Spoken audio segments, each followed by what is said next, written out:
আসসালামু আলাইকুম ওয়া রাহমাতুল্লাহি ওয়া বারাকাতুহু। ওয়ালাইকুম আসসালাম ওয়া রাহমাতুল্লাহি ওয়া বারাকাতুহু। মাতা পিতার সাথে কি ধরনের আচরণ করার জন্য আল্লাহ তাআলা নির্দেশ দিয়েছেন?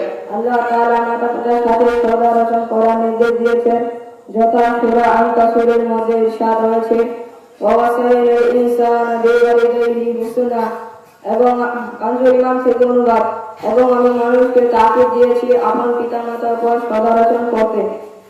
হাদিস শরীফে আলোক পিতামাতার প্রতি আদব ও সম্মান প্রদর্শনের ফজিলতের উপর কিছু বলুন। তাজদারে মদিনা সাল্লাল্লাহু তাআলা আলাইহি ওয়াসাল্লাম ইরশাদ করেছেন, যে নেককার সন্তান আপন পিতামাতার দিকে ভালোবাসার দৃষ্টিতে তাকায়, আল্লাহ তাআলা তার প্রতিটি দৃষ্টি বিনিময়ে একটি করে মকবুল হতে সওয়াব দান করেন।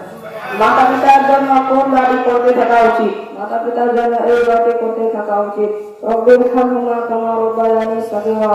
কাঞ্জুল ইমাম থেকে অনুবাদ, হে আমার প্রতিপালক, তাদের উপরে দয়া করো যেমনি তারা আমার শৈশবের লালন পালন করে। মাতা পিতার সাথে কিভাবে কথাবার্তা বলা উচিত?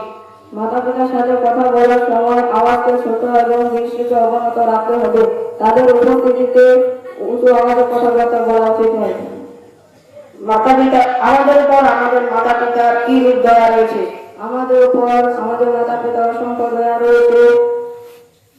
দয়া রয়েছে, আমাদের খাবার দাবার, পোশাক পরিচ্ছদ, লালন পালন ও সুস্বাস্থ্য সহ বিভিন্ন প্রয়োজনীয় খেয়াল রাখেন। তাই আমাদের উচিত তাদের খুব বেশি সম্মান করা এবং তাদের আদর রক্ষা করা। মাতা পিতার প্রতি আমাদের কেমন খেয়াল রাখতে হবে? তাদের মাতা পিতা ডাকলে সাথে সাথে জবাব দিতে হবে, তাদের কথাগুলো মনোযোগ দিয়ে শুনতে হবে, তারা যে কাজে নির্দেশ দিবেন অথবা যে ব্যাপারে নির্দেশ দিবেন তা করতে হবে, তারা যে